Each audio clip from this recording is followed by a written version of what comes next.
नमस्कार. महाराष्ट्र चेंबरच्या माझ्या सहकारी उपाध्यक्षांसाठी खास मी हा व्हिडिओ बनवला आहे. गेले अनेक वर्ष आपण एकत्र काम करत आहोत. काही माझे सहकारी नव्याने, कुणी 2 वर्ष, कुणी 4 वर्ष, कुणी 1 वर्ष वेगवेगळ्या पदाच्या निमित्तानं आपण एकत्र काम करतोय. सध्या जे काही चालू आहे चेंबरमध्ये त्याच्या वेदना जितक्या मला होत आहेत तितक्याच वेदना तुम्हालाही होत असतील याची मला खात्री आहे. जे विषय माझ्या राजीनाम्यासाठी मांडले गेले याचा तुम्ही खरंच अभ्यास केला आहे का, असं मला तुम्हाला मनापासून प्रश्न विचारायचा आहे. ललित गांधींनी का राजीनामा द्यावा हे मलाच अजून उलगडलेलं नाहीये. तुम्ही ज्या पद्धतीने जे मुद्दे लिहिलेत की आपण सभा तहकूब केली, हे चेंबरला काळा डाग लावणं आहे. मी एखाद्या विषयावर सभासदांनी आपल्याला सांगितले की आम्हाला वेळ हवा, आम्हाला अभ्यास करायचे म्हणून सभा तहकूब करा, तर सभासदांच्या सूचनांचा आदर राखून ती सभा तहकूब केली, हे काळा डाग लावतं का मी दाबून, दादागिरीने किंवा संख्या वाढवून, रेटून नेऊन ते मंजूर केलं असतं, ते माझ्या फायद्याचं होतं, तर ते काळा डाग लावलं असतं. म्हणजे मला नेमकं कळत नाही प्रामाणिकपणे वागण्याने चेंबरला काळा डाग कसा लागला. एकही मी चुकीचं काम केलंच नाही. ज्या घटना दुरुस्तीवर तुम्ही ऑब्जेक्शन घेतलं किंवा ही घटना दुरुस्ती आम्हाला माहीत नव्हती, तर कुठली माहीत नव्हती. ज्या चेंबरचा स्टाफ कसा काम करत होता सगळ्यांना माहिती आहे. आपलं ऑफिसच नसल्यामुळे मी फार काही करू शकत नव्हतो. आपण अशा लंगड्या घोड्यांना घेऊन कामकाज करून चेंबरचं विक्रमी काम केलं. तरी सुद्धा त्यांनी केलेल्या चुका मी त्यांचा उघडपणे अवमान होऊ नये म्हणून त्या सभेत मी काही बोललो नाही. परंतु असं काय झालं की ही संस्था कायमस्वरूपी माझ्या ताब्यात राहील अशा तरतुदी केल्या. सगळ्यांच्याकडे मेल आलेले आहेत. भले त्यामध्ये काही टायपिंग मिस्टेक असतील, काय केलं असेल त्या नितीन शेलारनी, पण तुम्ही वाचू शकता ना की अशी कुठली तरतूद आहे की ही संस्था कायमस्वरूपी माझ्याकडे राहील. मी तर अनेक वर्ष सांगत होतो, गेले 3 वर्षामध्ये अनेक वेळा अनेक कार्यक्रम, की मी 4 वर्षानंतर पुढे कंटिन्यू करणार नाही. तुमच्या सगळ्यांच्या सह अनेक जीसी मेंबरच्या आग्रहाचं एखादा वर्ष अजून करायची मानसिकता मी यासाठी केली होती की आपण ह्या ज्या अपूर्ण राहिलेल्या गोष्टी आहेत त्या पूर्ण कराव्यात, ज्या काही आपण कमिटमेंट केल्या होत्या एक टीम म्हणून. आणि ती तरतूद ह्या घटना दुरुस्तीमध्ये होती. ती सगळ्या जीसीने मंजूर केलेली होती, एमसीने मंजूर केलेली होती. एखादी तरतूद आपल्याला आधी कळाली नाही, पण मी केलीच नाही ना कुठलीच दुरुस्ती. मी मग केलं असं की निदान माझ्या त्या मुदतवाढीची तरतूद दुरुस्त करा, बाकीचं पेंडिंग ठेवा, असंही नाही केलं मी. मग नेमकं घडलं काय? असं 4 वर्ष आपण एकत्र काम करताना ठीक आहे, माझ्या स्वभावामध्ये काही त्रुटी असतील किंवा माझ्या सांगण्याच्या पद्धतीमध्ये काही बदल असेल, पण उपाध्यक्ष म्हणून निवडून आल्यानंतर तो विरोधी गटाचा आहे, माझ्या पॅनलचा आहे, असा मी भेदभाव कधीच केला नाही. एखाद्या माझ्या सहकारी उपाध्यक्षाला एखादं माझं बोलणं कदाचित तसं वाटलं असेल, पण माझ्या मनात तसं कधीही नाही. मी 4 वर्षात संस्थेच्या हिताच्या व्यतिरिक्त कुठलाही आविर्भाव माझ्या मनात कधीच ठेवला नाही. जर मला राजकारणच करायचं असतं, मला जर सत्ता अशीच खेचायची असती तर मी गोड गोड बोललो असतो. माझा वापर करून आमच्या ट्रस्ट बोर्डच्या तथाकथित चेअरमननी माजी अध्यक्षांच्या बरोबर माझे विसंवाद तयार केले.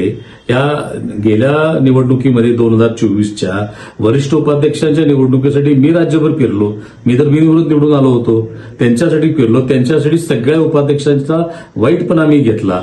रवींद्र मानगाव यांना 2015 साली सभासद करण्यापासून त्यांना कमिटीमध्ये घेणं असेल, त्यांना उपाध्यक्ष करणं असेल, त्यांना वरिष्ठ उपाध्यक्ष, त्यांचा ना सिनियरिटी होती, ना क्लेम होता, ना त्यांची इच्छा होती, तरीही केलं. मग त्यांनी असं गैरसमज करायची गरजच काय की मला पुढे होऊ देतील का नाही होऊ देतील. चर्चा करायला पाहिजे होती. तुम्ही सभेमध्ये ज्या पद्धतीनं अकांड तांडव केलं आणि दोष तुम्ही ललित गांधीला देणार, तुम्ही शिवीगाळ करणार, गुंडागर्दी करणार, मला काळं फासण्याच्या धमक्या देणार, ऑफिस फोडायच्या धमक्या देणार, तलवारीनं मारण्याच्या धमक्या देणार आणि मग तुम्ही दोष देता ललित गांधीला. तरीही मी संयम पाळला. ज्यावेळी मी बघितले की माझ्या उपाध्यक्षापैकी अनेक लोक काहीही न कारण नसताना ते पत्र वाचून सही केली का न वाचता सही केली हेही मला लक्षात येईना.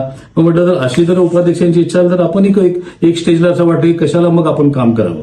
परंतु ज्या पद्धतीनं हे घडलेलं आहे हे सगळं बेकायदेशीर आहे. राजीनामा लिहिण्याची एक पद्धत आहे, कायद्यामध्ये तरतुदी आहेत आणि राजीनामा दिला तरी तो मंजूर कसा करायचा, नवीन प्रभारी अध्यक्ष कसा निवडायचा, या सगळ्या तरतुदी घटनेमध्ये आहे. हे सगळे पायदळी तुडवून हे चाललेलं आहे. आता हे तुम्हाला चालतं का, हा माझा उपाध्यक्षांना विनम्रपणे प्रश्न आहे. मी तुम्ही माझ्याबद्दल मनमानीचा उल्लेख केला यामध्ये. मी अशी मनमानी कधीच केली नाही. एखाद्या वेळी माझा बोलण्याचा राग आला असणं साहजिक आहे, पण ते संस्थेच्या हितासाठी होतं. एखादं काम कमी जास्त झालं म्हणून बोललो असेल कदाचित, तर ते संस्थेच्या हितासाठी होतं. मी कधीही गटतट मानला नाही. प्रत्येकाला तितकंच इक्वली मानलं आणि मी मैत्रीच्या भावनेनं सगळ्यांच्या बरोबर काम केलं. तरी सुद्धा अशा पद्धतीनं लिहिलं गेलं.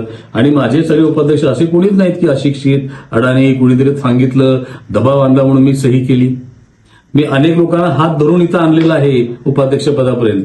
मी असं म्हणत नाही की मी काही वेगळं केलं, पण तुमच्यामध्ये काहीतरी कर्तृत्व आहे, तुमच्यामध्ये क्षमता आहे, त्याचा वापर या संस्थेच्या विकासासाठी झाला पाहिजे. म्हणून आपण अशा लोकांना त्या पदावर आणण्याची संधी दिली पाहिजे, या भावनेने मी दिली. आणि अशी लोक सुद्धा जर अशा पद्धतीच्या कॉमेंट्स ग्रुपमध्ये लिहित असतील किंवा अशा प्रकारच्या वेगवेगळ्या गेल्या महिन्या दीड महिन्यामध्ये काय चाललंय, कशा मनमानी चाललेल्या आहेत, कुठल्या घटना पायदळी तोडत आहेत, हे तुम्हालाही कळतंय आणि मलाही कळतं.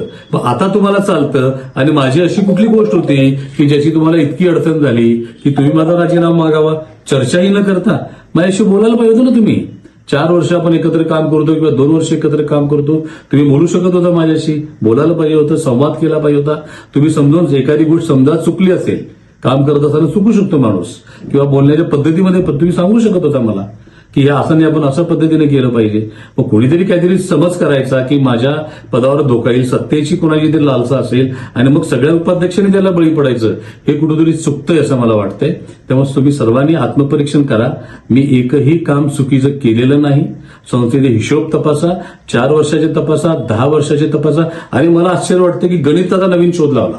संतोष मंडलिकांनी नवीन गणिताचा शोध लावला, उमेश दासरथींनी नवीन गणिताचा शोध लावला, संजय सोनवणेने नवीन गणिताचा शोध लावला. 4 वर्ष पूर्ण झाली. कशी झाली? तुम्ही एप्रिल टू मार्च जर 4 वर्ष मोजायला लागला तर मग 3च वर्ष झाली माझी. मी नोव्हेंबर 21ला अध्यक्ष झालो.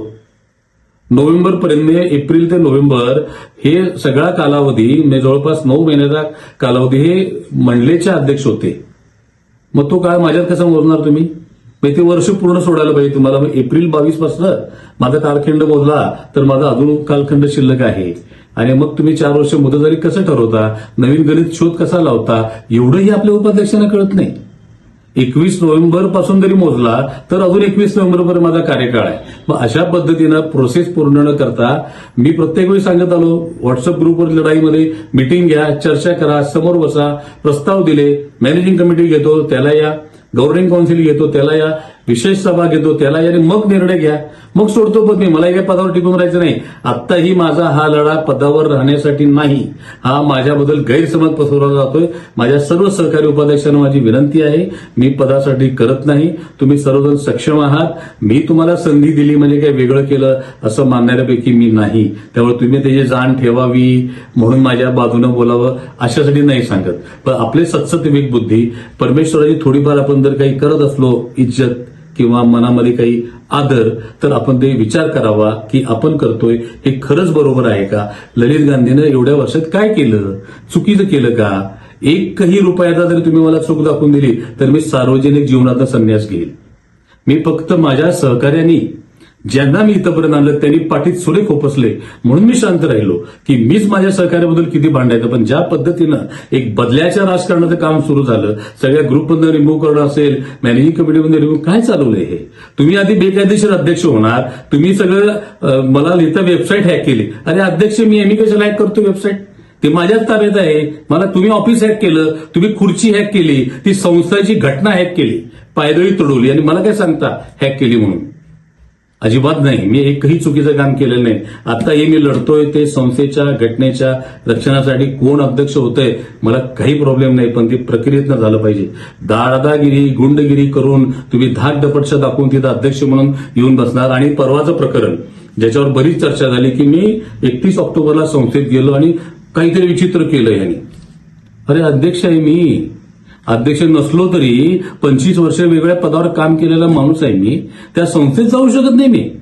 मला काय परवानगी घ्यायला लागते? मग कोणतरी महाभाग लिहितो, अजून 1-2 टर्म त्याची जीसी पूर्ण झाली नाही चेंबरमध्ये, तो लिहितो की 1 तास का थांबले, दिवाळी गिफ्ट का दिलं, आणि धडधडीत खोतं लिहितात.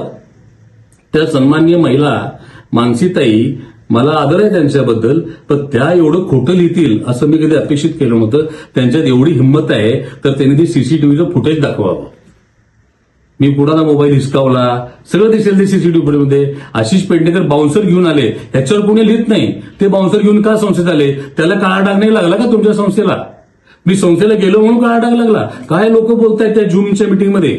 सगळं रेकॉर्डिंग ऐकलंय मी, सगळं. आणि सगळं मला माहिती आहे काय चाललंय ते, मला काही प्रॉब्लेम नाही त्याशी. पण प्रत्येकानं आत्मचिंतन करा, आपण करतोय ते बरोबर आहे का? आपल्या सत्सद विवेक बुद्धीला विचारा. तुमचं कर्तृत्व नक्की आहे, परंतु त्या कर्तृत्वाला कोणीतरी ताकद देण्याची गरज असते, ते देण्याचंच काम केलेलं आहे. मी कधी कोणाला नामोहरम करण्याचा प्रयत्न केला नाही. माझ्या बोलण्याच्या पद्धतीमध्ये काहीतरी त्रुटी असतील, परंतु त्या संस्थेच्या हितासाठी होत्या. माझ्याकडून जे काही बोललं गेलं असेल तर ते संस्थेच्या हितासाठीच होतं, काम कमी जास्त होण्याच्यासाठीच असेल. दुसरा कुठलाही माझा उद्देश नाही. मी कधीही कुठलाही भेदभाव कुठल्याही पद्धतीने कुणाबाबतीत ठेवणार नाही. तेव्हा माझी एकच विनंती आहे की जे काही चाललंय ते उघड्या डोळ्यानं बघा. ते तर कुठल्या तरी चॅनलवर म्हणतात उघडा डोळे बघा नीट.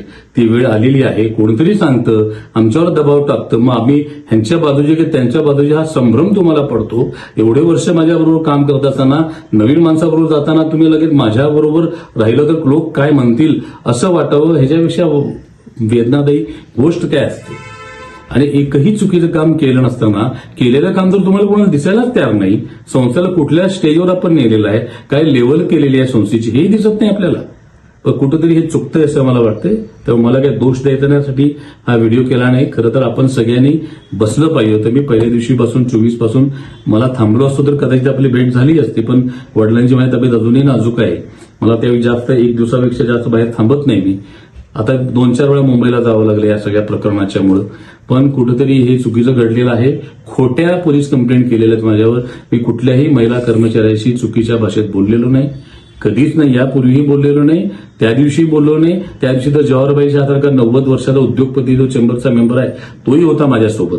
आशिष पेडणेकर ज्या पद्धतीनं गुरमीनं माझ्याशी बोलले, मानसी खानोलकर ज्या अरेरावीनं माझ्याशी बोलल्या, ते आजपर्यंत इतिहासात कधी घडलं नाही. आणि सगळे कर्मचारी ऑफिसमध्ये मिटिंगला आल्यानंतर नितीन शेलारला 4 वेळा बोलवणे जर तो येत नसेल तर मग त्याला प्रेमानं बोलवायची अपेक्षा असते का? मी अध्यक्ष म्हणून काम केलेला माणूस आहे, त्याला कडक भाषेतच बोललो. मी फक्त बोललोच आहे, काहीच केलेलं नाही दुसरं. तर त्यामुळे ह्या खोट्या बातम्या लिहिणं, पोलीस कंप्लेंट केली त्यामध्ये तुम्ही वेगळं लिहिता, मेसेजमध्ये वेगळं लिहिता. जो मोबाईल हिसकावलाच नाही, तुमच्यात हिंमत आहे तर तो सीसीटीव्ही फुटेज दाखवा, सगळ्यांना खुलं करा. काय असेल उद्या ना सगळ्यांना कळू दे, दूध का दूध पाणी का पाणी. बाउन्सर घेऊन आलेल्या माणसाला तुम्हाला बोलायला काही नाही, पण मी एखाद्या कर्मचाऱ्याला बोललो, जो कर्मचारी निष्क्रिय आहे, एका मोठ्या प्रकरणातून त्याची मिसेस आणि मुलगी माझ्या पाया पडून विनंती केली की आमचं घर उघड्यावर पडेल म्हणून त्याला क्षमा केली आपण एका गंभीर प्रकरणातून. अशा माणसाने असं वागावं, खोटं बोलावं, कानफडत नाही असं म्हटलं म्हणून. आणि आपण सगळ्यांनी विश्वास ठेवायचा. 4 वर्ष तुम्ही आपण एकत्र काम करतो, 2 वर्ष एकत्र काम करतो, आपण अशा पद्धतीने वागू शकतो का मी? अरे काहीही बोलतात लोक. ज्याच्याकडून मिसरूड फुटलं नाही, 2 वर्ष झाली नाही, त्याला तुम्ही चेंबरचं मालक करून ठेवणार आणि ते काही लिहिणार ग्रुपमध्ये. ज्याला जीसी बंद आपण सगळ्यांनी मिळून काढून टाकला, तो स्वप्नील जैन ज्याने चेंबरचे पैसे बुडवले, काम नाही केलं, मनस्ताप दिला, 1 वर्ष चेंबरची वेबसाईट बंद पाडली, ईमेल बंद पाडले, अब्रूचा पंचनामा झाला, त्यावेळी चेंबरला काळा डाग लागला नाही का? त्याला सभासद रद्द करायचं ते काय सांगितलं, सभासद रद्द करायचे ठराव झाले तरी नाही केलं मी. तर मी असे बदल्याची ऍक्शन घेत नाही. खुनशीपणाने काम करण्याचा माझा स्वभाव नाही. पुनाळेकरचा असेल, सुधाकर देशमुखांचा असेल, कुणाच्या मध्ये प्रत्येकानं रितसर राजीनामे दिले होते आणि हे कुणी काही लहान मुलं नव्हती. आता संजय सोनवणेचा राजीनामा होता माझ्याकडे 1 वर्ष पूर्ण झालं. त्यांनी विनंती केली की मला काम करायचंय पुढं, ते म्हणू देत, मी माझ्या कर्तृत्वानं झालो. सगळं लोकांनी दाबलो होते इतके वर्ष, तुम्हाला येऊ देत नव्हते. त्या माणसाला प्रत्येकाला मी सन्मानानं बोलवलाय. विरोधी होते, लोढाजी विरोधात गेले, त्यांना बोलून पद दिलं. तुम्ही जाण ठेवा नाही तर नाही ठेवा, मला काही फरक पडत नाही. परंतु हे घडतंय, हे चुकीचं घडतंय. माझं काही चुकत असेल तर सहकारी म्हणून तुम्ही मला सांगू शकता, माझ्याशी चर्चा करू शकता. परंतु माझ्याशी न बोलता, चर्चा न करता तुम्ही माझ्या राजीनामा पत्रावर सही केली, हे मला नक्कीच वेदना देणार ठरलं आहे. या पुढच्या काळात तुम्हाला कसं वागायचं हा तुमचा अधिकार आहे. मी अजिबात प्रेशर करणार नाही. परंतु जे घडते ते चुकीचं घडते, याचं तुम्ही आत्मपरीक्षण करा, एवढंच मला सांगायचे. धन्यवाद.